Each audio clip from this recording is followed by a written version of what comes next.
하나님의 나라를 위해서 일하기 위해서 무엇이 필요할까? 예수님이 주신 두 아들의 비유를 통하여 함께 살펴보는 시간 갖도록 하겠습니다. 사도 바울은 예수님을 믿는 사람들을 잡아들이고 죽이는 일에 앞장선 이렇게 열심을 가진 유대인 율법사였죠. 그런데 그가 왜 이렇게 교회를 핍박했냐? 그 예수 잔당 나사렛 이단을 믿는 그 사람들을 없애는 것이 하나님 나라를 위해서 일하는 것이라고 그렇게 생각했어요. 그래서 교회를 핍박하는 것을 당연하게 생각하고 그 일을 하나님이 기뻐하시는 일이라고 그렇게 생각했습니다. 오늘 두 아들의 비유를 살펴보기 전에 유대인들이 어떤 사람들인가 라는 것을 잠깐 살펴보려고 합니다. 탈무드, 유대인들의 지혜 문학서죠. 탈무드를 기록한 현인들은 하나님의 말씀을 하나님의 말씀을 생존에 관한 것으로 그렇게 말했어요. 이게 굉장히 중요하고 탁월한 입장이에요. 그래서 그들은 이렇게 얘기합니다. 한락하는 빵이요 핫가다는 포도주다. 여러분, 빵과 포도주가 없으면 살 수가 없어요. 매일 그들이 빵과 포도주를 먹고 그렇게 연명하면서 살아가는 것이죠. 그런데 무엇이 빵이고 무엇이 포도주냐?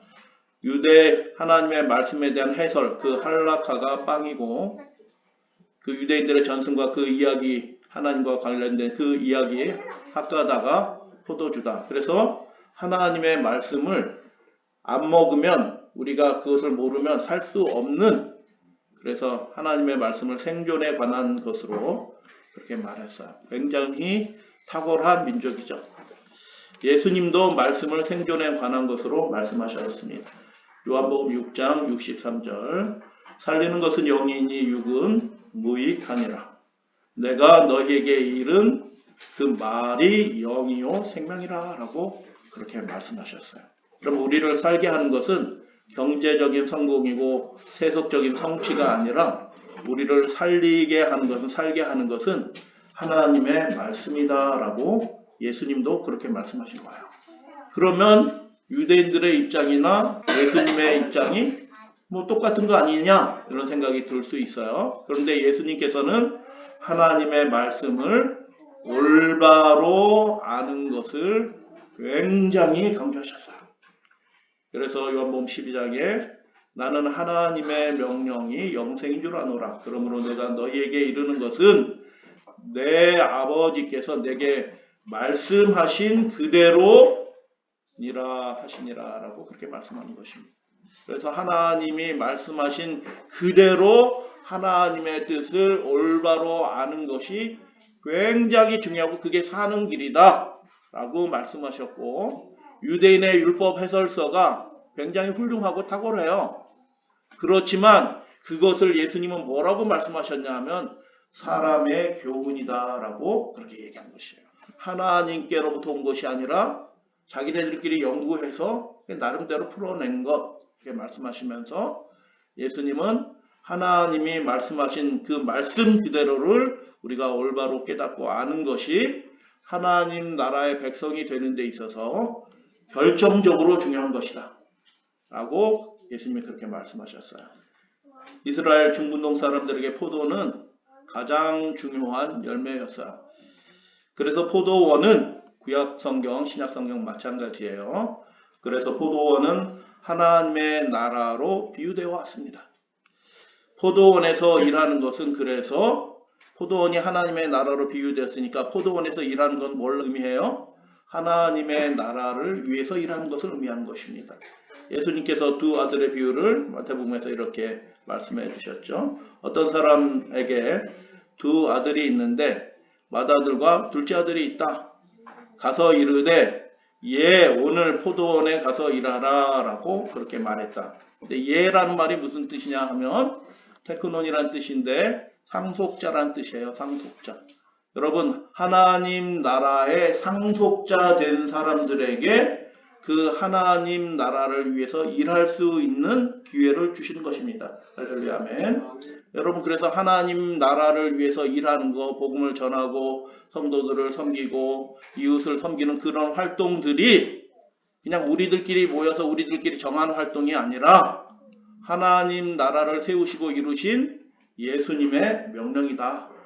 그리고 그 일을 하는 사람들이 테크논, 아들아 라는 뜻이에요.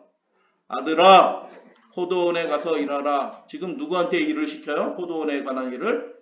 종한테 시키지 않고 아들에게 시키는 것입니다. 상속자 될 사람들에게 하나님 나라의 일을, 포도원의 일을 하도록 시키는 거예요. 그래서 여러분, 우리가 연약할지라도 하나님의 말씀에 순종하여 하나님의 일을 하게 될 때 우리는 어떤 사람이라고요? 하나님 아버지의 그 나라의 상속자 된 사람이다. 종들한테 시키지 않는다. 아들에게 시킨다라고 주님께서 그렇게 말씀하셨어요. 두 아들이 있는데 맏아들이 아버지 가겠습니다 라고 말하더니 가지 아니하고 둘째 아들에게 똑같이 말했는데 아유 아버지 나 안 가요 싫어요 이렇게 했다. 야 이거 충격적인 얘기입니다. 여러분 지금이야 아버지가 뭐 시켜도 아유 아빠 나 그거 싫어 이렇게 하려는지 모르겠지만 그 당시에는 아버지의 권위가 절대적이었어요. 그래서 아버지가 너 가서 일해라 라고 하는데 아 싫어요 하면은 어떻게 될까요? 그 자리에서 얻어맞습니다. 어쩌면 죽도록 얻어맞고 죽을 수도 있어요. 근데 이 아들은 둘째 아들은 어떤 아들이에요? 아버지를 두려워하지 않는 아들이에요. 싫다는 얘기를 아버지 면전에서 그렇게 쉽게 하는 아들이었다. 그러면 여러분 생각하기에 첫째 아들이 괜찮아 보여요. 싫다는 말을 감히 아버지 앞에서 이렇게 이야기하는 둘째 아들이 괜찮아 보여요. 말할 것도 없이 첫째 아들이 멀쩡하고 제대로 된 아들이에요. 둘째 아들은 그 아버지의 그 상속자로서의 자격이 있어요 없어요? 아버지가 명령하는데 싫어요 라고 하는 그런 아들이 아버지 나라의 상속자가 될 가망성이 없는 사람이야. 근데 예수님이 뭐라고 말씀하셨냐면 그렇게 말했는데 나중에 어떻게 했냐. 맏아들은 얘 아버지 가서 일할게요 라고 하다가 가서 일하지 않고 아유 아버지 저 싫어요 했다가 아 내가 아버지의 아들인데 이러면 되나 라는 생각이 들어서 그 후에 뉘우치고 갔다라고 얘기합니다. 그리고 예수님이 물어보시죠. 그 두 아들 중에 누가 아버지의 뜻대로 행하였느냐라고 그렇게 물어보시는 거죠.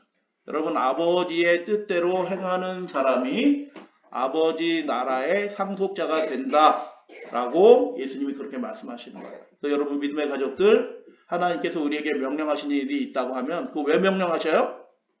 우리가 그분의 나라의 상속자이기 때문에 그것을 우리에게 명령해 주신 거예요. 그래서 기쁨으로 하나님의 나라의 일들을 열심으로 섬기시는 저와 여러분들 되시기를 주님의 이름으로 축복합니다. 싫어요 한 아들은 결국 갔어요. 근데 내 아버지 가서 일할게요 한 아들은 결과적으로 일하지 않았어요. 그래서 말만 하는 것보다 훨씬 더 중요한 게 있다. 하나님 제가 하나님의 자녀예요. 제가 하나님을 사랑해요 라고 말하는 것보다 훨씬 더 중요한 것이 있다. 그것이 무엇이에요? 하나님의 뜻을 잘 알고 그것을 행하는 사람이 참된 하나님의 나라의 상속자다라고 그렇게 말씀하시는 것입니다. 누가복음 7장에 이런 말씀이 있어요. 세리들도 침례를 받았다. 여러분 세리들이 어떤 사람이라는 것을 설명드리지 않아요. 구원받을 가망성이 전혀 없는 사람들이에요. 야 저런 사람이 하나님을 믿어? 라고 할 수 있는 사람들이 세리들이에요. 창기들과 백성들과 세리들은 이미 요한의 침례를 받았다라고 얘기하는 거예요. 여러분 그 죄인들이 요한의 침례를 받았다라는 얘기가 무슨 뜻이에요? 요한에게 가서 침례 받았어요 이런 뜻이 아니고 하나님께서 요한을 통하여 그 시대에 증거하는 그 기별을 그 메시지를 그들이 받아들였다라는 뜻이에요. 다시 말씀드려요.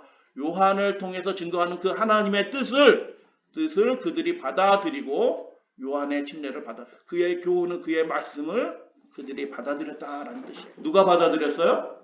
하나님을 잘 아는 사람들이 받아들인 것이 아니라 그들이 구원받을 가망성이 전혀 없는 사람처럼 여겼던 그 죄인들과 세리들과 창기들이 요한의 그 기별, 회개하라 천국이 가까웠다라는 그 기별을 받으면서 그 기별을 받고 어떻게 해요? 새로운 삶을 살기로 결정하고 요한의 침례를 받은 거예요. 근데 바리새인들과 율법교사들, 하나님을 잘 알고 성경도 잘 아는 것처럼 보이는 그 사람들은 요한의 침례를 받지 않았다라고 얘기해요. 요한의 침례를 받지 않았다는 얘기는 무슨 뜻이에요? 지금 요한에게 성령을 통하여 그 기별을 주신 분은 누구셔요? 하나님이셔요. 요한이 외치는 그 이야기는 누구의 뜻이에요? 하나님의 뜻인 것입니다. 근데 그 요한의 기별을 받아들이지 않았다라는 것이 뭐예요? 요한의 침례를 받지 않았다는 뜻이에요. 그러므로 요한의 기별을 거절하고 하나님의 뜻을 거절한 그들은 그들 자신이 스스로 하나님의 뜻을 저버렸다라고 예수님께서 그렇게 말씀하시는 거예요. 그래서 첫째 아들, 맏아들은 하나님을 잘 믿는 사람처럼 보여요. 겉으로는 이렇게 해라 라고 하면 어떻게 해요? 네 아버지 제가 그렇게 하겠습니다 라고 그렇게 말하는 것처럼 보이고, 둘째 아들 죄인들은 어떻게 해요? 이렇게 해라 라고 얘기하면 아 싫어요 이렇게 하는 구원받을 가망성이 전혀 없는 하나님의 자녀가 아닌 것처럼 보이던 그런 사람들이 있었다. 그런데 어떻게 해요? 실제로 구원받고 하나님 나라에 들어간 사람들은 어떤 사람들이다? 그 하나님의 뜻을 받아들이고 새로운 삶을 선택한 사람들이 하나님의 나라에 먼저 들어갔다라고 그렇게 말씀하시는 것이죠. 예수님이 그 둘 중에 누가 아버지의 뜻대로 하였느냐라고 그렇게 물으시면서 이 말씀을 주신 거예요. 그래서 여러분 입술의 고백도 굉장히 중요해요. 그런데 우리 신앙생활에서 정말 중요한 것은 하나님의 뜻대로 우리가 행하는 것이 중요하다라고 그렇게 예수님이 말씀하셔요. 그러면 왜 종교인들은 하나님의 뜻을 스스로 저버리게 되었을까? 왜 종교인들은 예수께서 선포하신 그 위대한 나라 하나님의 나라에 들어가기를 거절하게 되었는가 생각해 보게 되죠. 왜 그랬을까 도대체? 두 가지 이유가 있어요. 유대인들은 은혜의 나라가 아니라 그 원수된 그 나라에 대하여 보복하는 나라를 기다렸습니다. 메시아 그리스도가 오시면 우리를 핍박하는 그 이방인들을 물리치고 하나님의 나라를 세울 것이다. 그래서 어떤 나라를 기대했어요? 정치적인 나라를 기대한 것입니다. 예수님이 선포한 나라는 정치적인 나라예요? 아니요. 죄인들도 회개하고 죄사함 받고 하나님 나라의 백성이 되는 그런 나라예요. 이방인이라 할지라도 믿으면 그 믿음으로 하나님이 백성이 되는 그런 은혜의 나라예요. 그러니까 이 종교인들이 보기에 예수님이 전파하는 그 나라는 하나님의 나라처럼 보여요? 사이비처럼 보여요? 예수님이 전파하는 것은 사이비 나라처럼 보였어요. 사이비 나라처럼. 그러니까 그들이 예수님을 받아들이지 않았을 뿐더러 요한의 기별을 받아들이지 않았을 뿐더러 오히려 핍박하는데 저 사이비를 어떻게 할까요? 쫓아다니면서 감옥에 집어넣고 돌로 쳐서 죽이는 일을 아무렇게나 해도 그들의 양심에 전혀 거리낌이 없어요. 왜 그랬을까?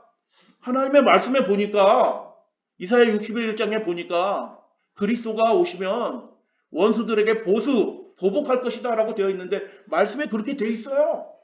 근데 예수님은 어떻게 해요? 그건 아니다. 지금은 아니다 라고 가르치시면서 지금은 은혜의 나라다 라고 얘기하니까 저 이상한 이단 사입이 이상한 놈이 나타났구나. 나사렛 이단의 괴수구나 라고 그렇게 가르친 것입니다. 그래서 그들을 핍박하는데 누구의 이름으로 핍박을 해요? 하나님의 이름으로 그들을 핍박하는데 아무렇지도 않게. 두 번째 이유는 그러면 그들이 성경을 어떻게 이해했느냐?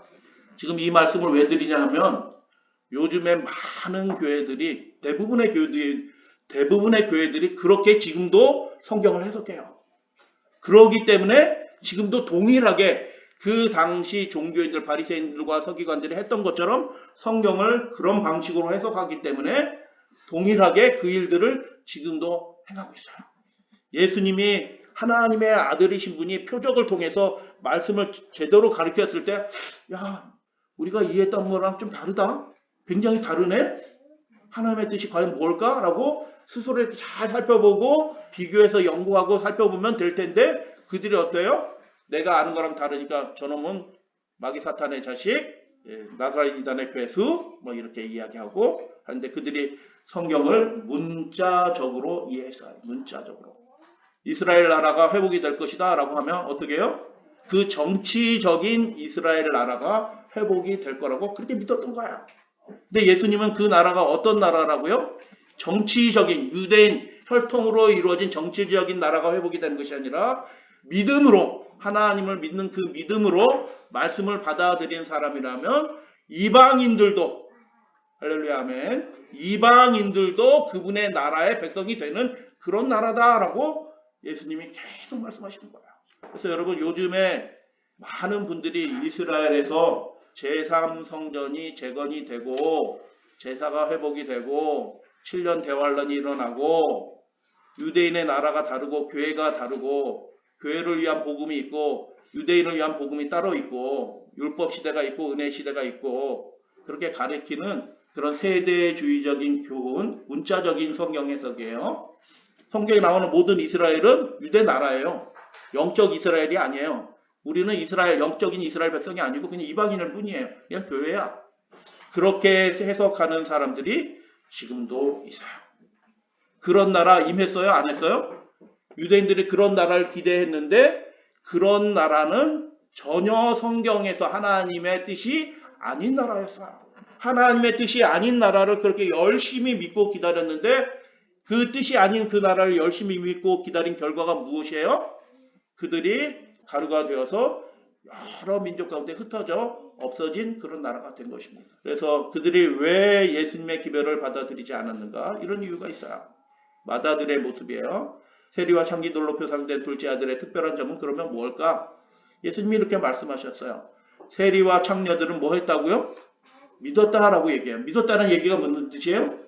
그 하나님 나라의 기별을 그 말씀을 받아들이고 하나님의 뜻을 받아들이고 뉘우쳐 어떻게 해요? 아 이렇게 믿는 게 아니구나. 이렇게 하면 하나님의 뜻이 아니구나 라는 것을 돌이켰다라는 거예요. 돌이켰다. 그들이 굉장히 수준 높은 믿음을 가져서 성경 박사가 됐다라는 뜻이 아니고 하나님이 작은 마음 말씀이라도 그들에게 이렇게 하는 게 하나님의 뜻이야 라고 할 때 아 그렇구나. 이 하나님이 나에게 원하시는 게 이런 거구나 라고 그들이 받아들이는 게 믿음이잖아요. 받아들이고 뉘우쳐 자신의 삶을 개혁한 것입니다. 누가 그렇게 했다고요? 마다들처럼 여겨졌던 하나님의 나라를 당연히 상속할 것 같은 종교인들은 전혀 그렇게 하지 않고 하나님 나라와는 전혀 상관이 없을 것 같은 세리와 창녀들이 오히려 그 하나님의 말씀에 예수님의 말씀에 반응해서 하나님의 나라의 백성이 되었다라고 그렇게 얘기하는 것입니다. 여러분 하나님의 나라의 백성이 되는 굉장히 중요한 것을 예수님이 말씀하셨는데 잘 듣는 것입니다. 그리고 어떻게 해요? 아 이게 하나님의 뜻이구나 라는 것을 알게 되면 어떻게 해요? 개혁하는 거예요. 바꾸는 거예요. 하나님이 기뻐하시는 그 행위를 하도록 내 삶의 노선을 바꾸는 것이 그게 믿는 행위고 회개다라고 그렇게 말씀하셨어요. 너희는 이것을 보고도 두 가지를 말씀을 드렸죠. 하나님이 이스라엘 백성 온 유대인들에게 그것을 알게 하여 주신 것입니다. 여러분 나 하나님의 뜻 몰랐어요. 이렇게 이야기할 사람이 있어요 없어요? 나는 그런 거 몰랐어요. 이렇게 얘기할 수 있는 사람이 아무도 없다. 아무리 자그마한 빛이라도 하나님이 그 사람에게 하나님의 뜻이 무엇인지 아주 희미하게라도 알려주시는 그 일을 지금도 계속하고 계셔요. 할렐루야 아멘. 복음 전도자가 없으면 천사가 나타나서 직접 그들에게 기별을 전하기도 해요. 그래서 여러분 두 가지가 필요한데 하나님이 올바른 것을 알게 하셨어요. 예수님이 이 땅에 오셔서 마다들에게 이렇게 하는 것이 하나님의 뜻이고 이렇게 하는 것이 하나님의 나라야 라고 할 때 그 마다들이 결과적으로 어떻게 했어요? 싫어요? 이렇게 얘기한 것이네요. 마다들이. 그런 나라 싫어요. 예수님 믿어서 성공하고 일도 잘 되고 형통하고 이렇게 해서 재미나게 살아가는 것이 예수님 믿는 신앙이지 이 세상에 살면서도 막 고난받고 힘들게 살아가는 거 그렇게 신앙하려면 저는 그거 싫어요. 라고 한 것입니다. 유대 종교 지도자들이. 그러나 하나님의 나라와 전혀 상관이 없는 것처럼 보였던 그 둘째 아들 싫어요 했던 그 아들은 하나님의 말씀을 듣고 어떻게 해요? 반응한 것이나 내 아버지 하나님 나라에 들어갈게요 하면서 올바른 길로 돌이키고 하나님을 올바로 믿기 시작했다. 두 가지 것이 필요합니다. 그래서 여러분 신앙생활이 굉장히 어렵고 복잡한 것이 아니라 계속 하나님의 말씀을 들으면서 어떻게 해요? 하나님의 뜻에 따라 지속적인 개혁과 순종을 뭐 하는 것이라고요? 선택하는 것입니다. 여러분 하루에 우리가 500가지 선택을 했는데요. 옷을 무엇을 입을까? 넥타이는 뭐 입을까? 신발은 뭐가 신을까? 언제 집에서 출발할까? 누구를 만날까? 무엇을 먹을까? 한 500가지 선택을 한대요. 근데 여러분 우리 인생의 하나님의 상속자가 되는 그런 위대한 선택은 어떤 선택이냐고요? 하나님의 뜻을 올바로 잘 듣고 어떻게 해요? 지속적으로 개혁하고 순종하기로 선택하시는 저와 여러분들 되시기를 주님의 이름으로 축복합니다. 선택한 거예요. 선택하는 것이 위대한 차이를 가져옵니다. 그래서 여러분 우리가 하나님 안에서 상속자가 되는 올바른 신앙생활을 하기 위해서 두 가지가 필요하다라는 것이죠. 첫 번째는 하나님의 뜻을 올바로 잘 아는 것입니다. 그래서 여러분 제 설교만 듣지 마시고 굉장히 이상하게 설교하시는 분의 설교도 들으셔요. 이단같이 설교하시는 분들의 설교도 들으셔요. 그리고 비교해서 진짜 과연 무엇이 하나님의 뜻인가 비교해서 잘 살펴보고 스스로 확정하셔요. 그렇게 올바로 아는 것이 하나님 나라의 백성이 되는데 가장 중요해요. 그래서 하나님의 말씀에 대해서 잘 듣고 관심을 가지고 그렇게 하는 사람들이 하나님의 백성이다. 두 번째는 어떻게 해요? 돌이켜 그들이 행하였다라고 그렇게 이야기합니다. 그래서 올바로 알고 한순간에 깨달아지는 것이 아니에요. 계속 조금씩 알아가는 거죠. 올바로 알고 올바로 행하는 그것을 통해서 우리가 결국 하나님의 자녀로 영접이 된다라는 것입니다. 예수 그리스도를 대적하면서 자신을 정통으로 생각했던 대제사장들과 장로들과 같은 종교인들이 즉 들어도 하나님의 아들의 음성을 듣고로도 그 말씀을 받아들이지 않고 회개하지 않고 여전히 내가 오라. 여러분 하나님 앞에서 내가 오라라고 얘기할 수 있는 사람은 아무도 없어요. 겸손해져야 된다는 뜻이에요. 무엇에 대하여 겸손해져야 돼요? 하나님의 말씀 앞에 우리가 엄숙한 마음을 가지고 겸손하게 그분의 말씀을 받아야 된다. 근데 회개하지 않은 그 종교인들이 여전히 어떻게 해요? 내가 오라 해서 정통이라고 생각하고 사람의 교훈을 계속 가리킨 것입니다. 그게 미슌하고 탈무드예요. 그런 종교인들이 그 2000년 전에만 있었던 것이 아니라 오늘날도 똑같이 있는 것입니다. 십자가 걸렸다고 예수님 예배하는 곳이 아니에요. 하나님의 뜻은 그게 아닌데 문자로 해석해가지고 그렇게 성도들을 완전히 눈멀게 하고 예수 믿음이 뭔지도 모르고 그렇게 가리키는데도 아멘 하고 좋아라 하고 그렇게 믿고 교회를 다니는 분들이 너무너무 많아요. 예수님이 뭐라고 말씀하셨어요? 두 아들의 이야기를 통하여 돌이켜 뉘우쳐 행하는 것이 하나님의 나라의 백성이 자녀가 되는 방법이다라고 그렇게 말씀하셨어요.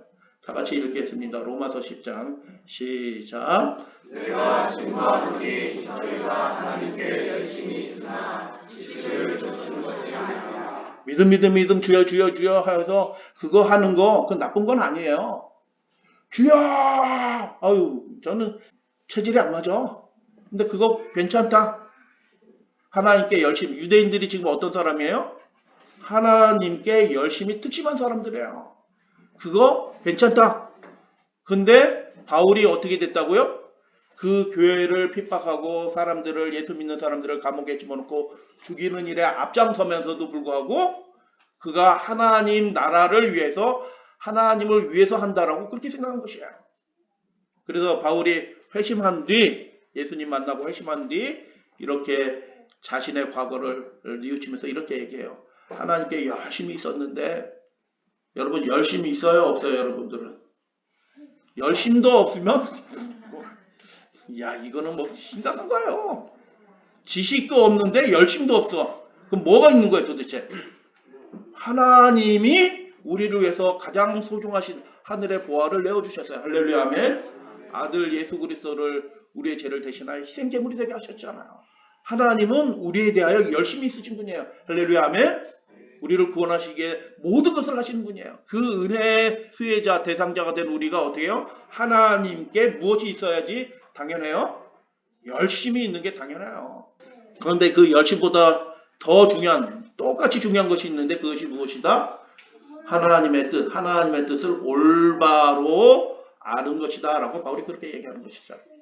당시에는 열심으로 믿던 많은 종교인들이 있어요. 근데 예수님은 그들을 초청하지 않으셔요. 왜요? 자기 나름대로 열심히를 믿어요. 예수님의 말씀은 들으려고 하지 않아요. 그래서 그들에게 가서 나를 따르라 라고 예수님이 말씀하지 않으셔요. 열심히 믿는 것보다 훨씬 더 중요한 것이 있는데 하나님의 뜻을 올바로 아는 것이 필요하다. 예수님께서 십자가에 달리시기 전 3일 전에 예수님이 하신 말씀이 이 두 아들의 비유예요. 여러분은 첫째 아들이에요? 둘째 아들이에요? 어떤 아들이 되었으면 좋겠어요? 네 하고 안 하는 아들이 되면 좋겠을까요?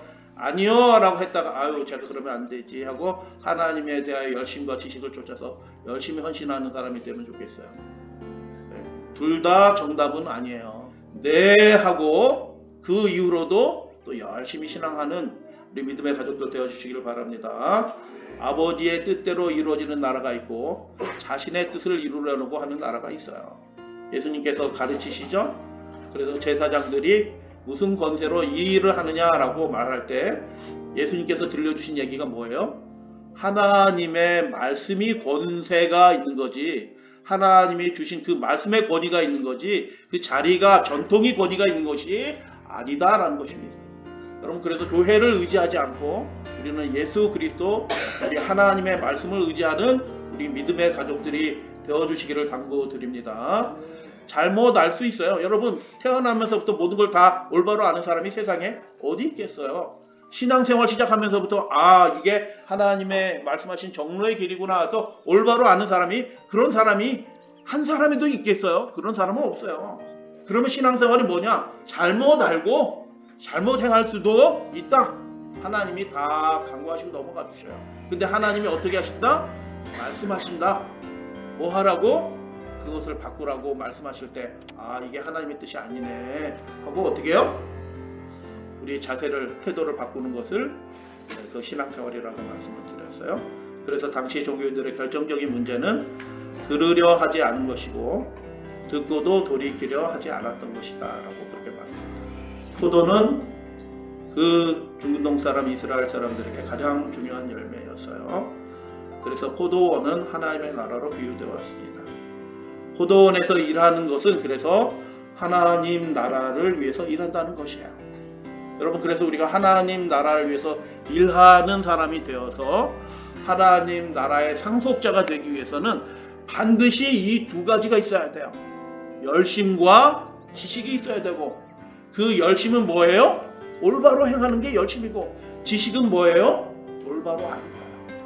그래서 여러분 이 설교 안식일 설교 하나 듣고 일주일 다 끝내시지 말고 다른 유튜브도 많이 들으시고 비교를 잘해서 진짜가 뭔지 확신하게 하면 그것을 깊게 파셔서 하나님의 뜻을 올바로 전하시는 저와 여러분들 되시기를 주님의 이름으로 축복하면서 말씀 마칩니다.